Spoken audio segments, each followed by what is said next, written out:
કુંભ રાશિના ભાઈઓ મંથન ભીંડ યુટ્યુબ ચેનલમાં આપનું સ્વાગત છે। તો કુંભ રાશિના ભાઈઓ ધ્યાનથી સાંભળો। આગામી 3 થી 5 દિવસ તમારા જીવનમાં ખૂબ જ મહત્વપૂર્ણ રહેવાના છે। હા ભાઈઓ, કેટલાક મહત્વપૂર્ણ ગ્રહોનું ગોચર થઈ ચૂક્યું છે।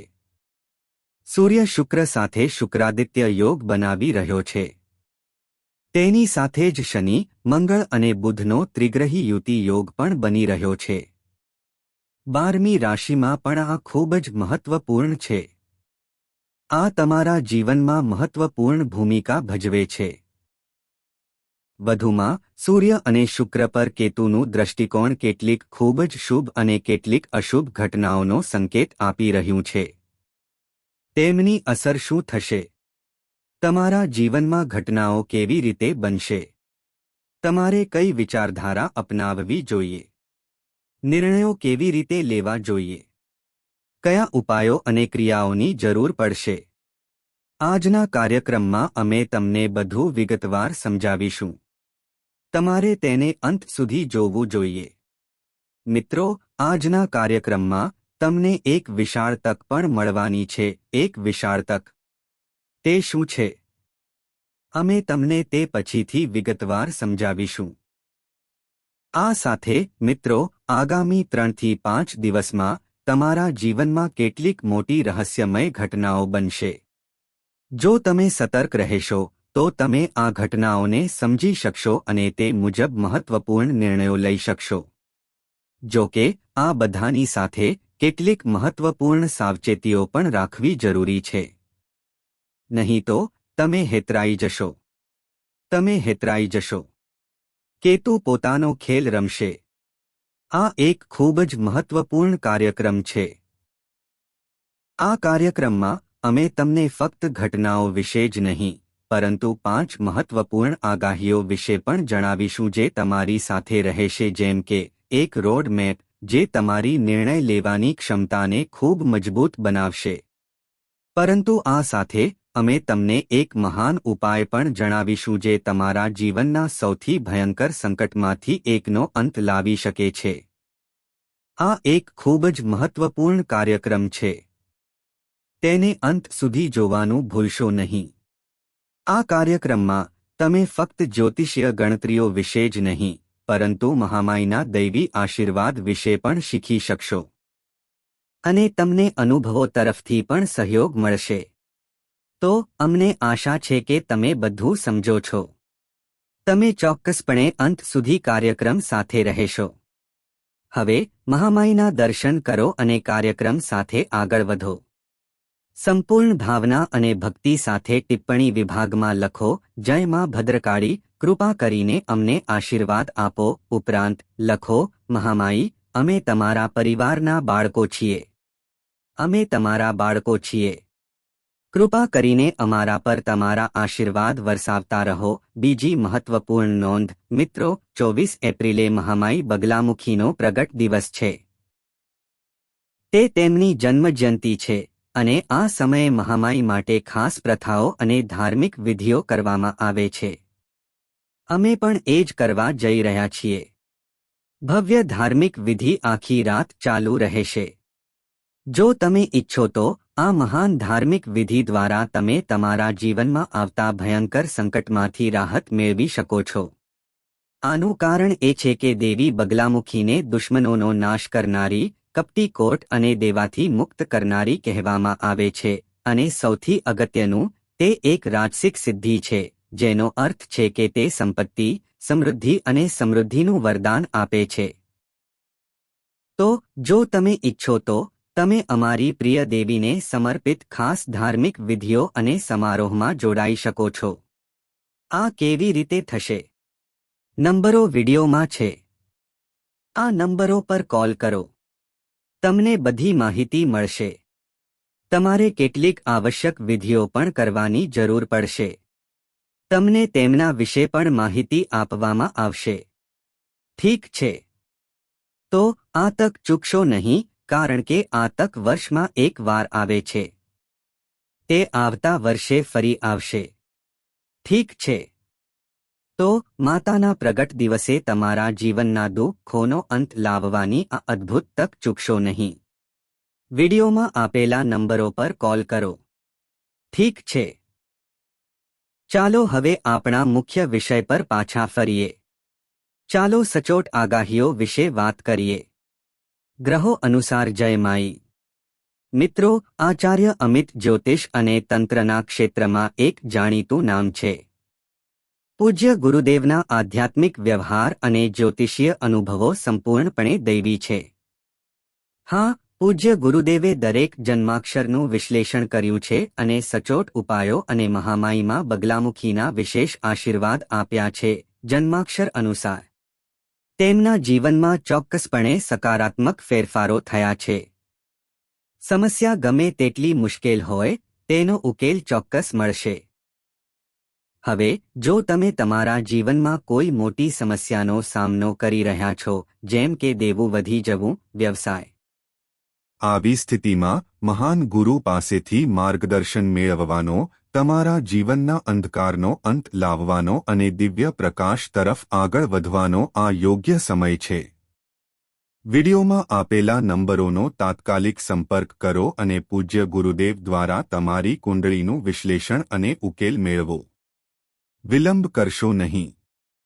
તમારા દેવી દેવતાઓના આશીર્વાદથી આ તક તમારી પાસે આવી છે. તેને ચૂકશો નહીં. હમણાં જ ફોન કરો અને ગુરુદેવ પાસેથી માર્ગદર્શન મેળવો. મહામાઈ તમને આશીર્વાદ આપે. આભાર. મિત્રો, પહેલા ધ્યાનથી સાંભળો. આપણે ચંદ્ર વિશે વાત કરીશું. ચંદ્ર મનને સુવડાવી દે છે. ચંદ્ર તમારું મન છે અને ચંદ્ર તમારી સંપત્તિ છે.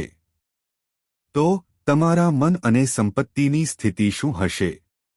મનની વાત કરીએ તો ચંદ્ર હાલમાં શનિ સાથે ગોચર કરી રહ્યો છે. ઝેરી દોષ રચાઈ રહ્યો છે. બુધ પણ હાજર છે. ચંદ્ર અને બુધનો યુતિ સારો માનવામાં આવતો નથી. બંને પિતા અને પુત્ર છે. બુધ ચંદ્રનો પુત્ર છે, પરંતુ તે તેના પિતા સામે દ્વેષ રાખે છે. આ પાછળ એક મહત્વપૂર્ણ વાર્તા છે. હું તે ક્યારેક એક કાર્યક્રમમાં કહીશ. પણ હવે સમજો કે આ સમયે અને ઉંમરે તમે તમારા જીવનમાં 3 પ્રકારની ઘટનાઓ અથવા એમ કહીને 3 પ્રકારના વિચારો અને લાગણીઓનો અનુભવ કરશો. પહેલી લાગણી તમારા જીવનમાં ખાલીપણું, એકલતા અને અર્થહીનતાની લાગણી હશે. હા, તમને આત્મવિશ્વાસનો અભાવ પણ થઈ શકે છે. હા, તમને એવું લાગશે કે તમે તમારી જાતને ખુલ્લેઆમ વ્યક્ત કરી શકતા નથી. તમે તમારી હૃદયની ઈચ્છાઓ બીજી વ્યક્તિ સમક્ષ વ્યક્ત કરી શકતા નથી. વ્યક્તિ કોઈ પણ હોય, પછી ભલે તે તમારા પરિવારનો સભ્ય હોય, તમારા ઓફિસ પાર્ટનર હોય કે તમારા બિઝનેસ પાર્ટનર હોય. તમને એવું લાગશે કે તમે તમારી જાતને વ્યક્ત કરી શકતા નથી અને તેઓ તમે શું કહી રહ્યા છો તે સંપૂર્ણપણે સમજી શકતા નથી. આનો અર્થ એ છે કે પરિસ્થિતિ તમારા નિયંત્રણની બહાર જણાશે. તમને આત્મવિશ્વાસનો અભાવ લાગશે. આ એક મોટી સમસ્યા છે. વધુમાં, જીવનની દોડધામમાં તમે જોશો કે તમારી નાની ખુશીઓ તમારી પકડમાંથી સરકી રહી છે. પરિવાર સાથે સમય નથી.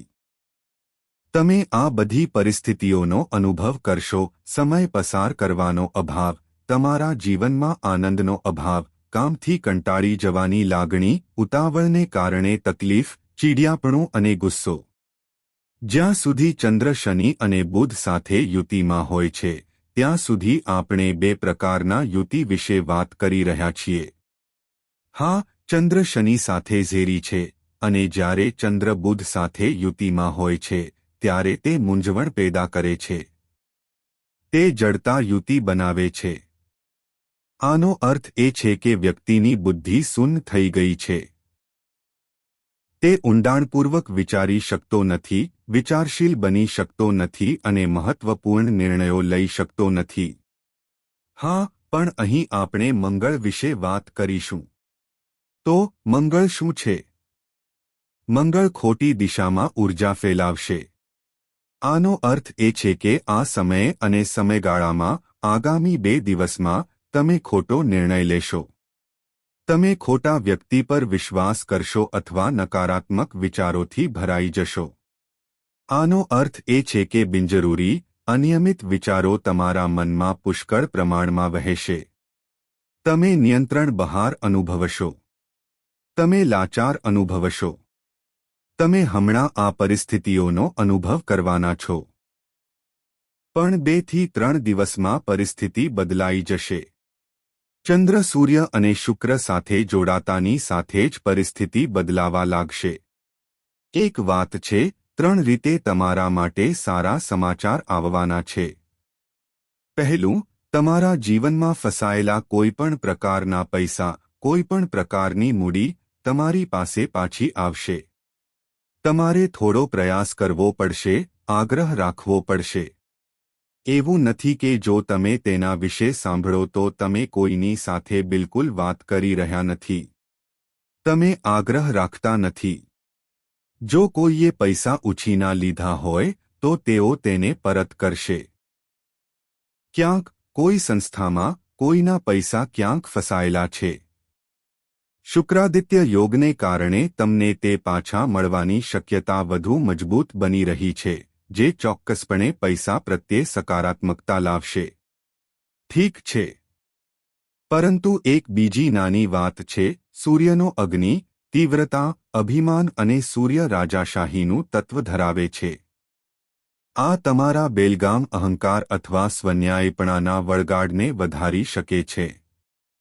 આનો અર્થ એ છે કે તમને એવું લાગશે કે લોકો તમારી વાત સાંભળતા નથી, તમને અવગણી રહ્યા છે અને તમે નકામા છો. તમે બીજાઓ માટે ઘણું બધું કર્યું છે. તમે આ બધી પરિસ્થિતિઓનો અનુભવ કરશો. સમય પસાર કરવાનો અભાવ, તમારા જીવનમાં આનંદનો અભાવ, કામથી કંટાળી જવાની લાગણી, ઉતાવળને કારણે તકલીફ, ચીડિયાપણું અને ગુસ્સો. જ્યાં સુધી ચંદ્ર શનિ અને બુધ સાથે યુતિમાં હોય છે, ત્યાં સુધી આપણે 2 પ્રકારના યુતિ વિશે વાત કરી રહ્યા છીએ. હા, ચંદ્ર શનિ સાથે ઝેરી છે, અને જ્યારે ચંદ્ર બુધ સાથે યુતિમાં હોય છે, ત્યારે તે મૂંઝવણ પેદા કરે છે. તે જડતા યુતિ બનાવે છે. આનો અર્થ એ છે કે વ્યક્તિની બુદ્ધિ શૂન્ય થઈ ગઈ છે. તે ઊંડાણપૂર્વક વિચારી શકતો નથી, વિચારશીલ બની શકતો નથી અને મહત્વપૂર્ણ નિર્ણયો લઈ શકતો નથી. હા, પણ અહીં આપણે મંગળ વિશે વાત કરીશું. તો મંગળ શું છે? મંગળ ખોટી દિશામાં ઊર્જા ફેલાવશે. આનો અર્થ એ છે કે આ સમયે અને સમયગાળામાં, આગામી 2 દિવસમાં, તમે ખોટો નિર્ણય લેશો. તમે ખોટા વ્યક્તિ પર વિશ્વાસ કરશો અથવા નકારાત્મક વિચારોથી ભરાઈ જશો. આનો અર્થ એ છે કે બિનજરૂરી, અનિયમિત વિચારો તમારા મનમાં પુષ્કળ પ્રમાણમાં વહેશે. તમે નિયંત્રણ બહાર અનુભવશો. તમે લાચાર અનુભવશો.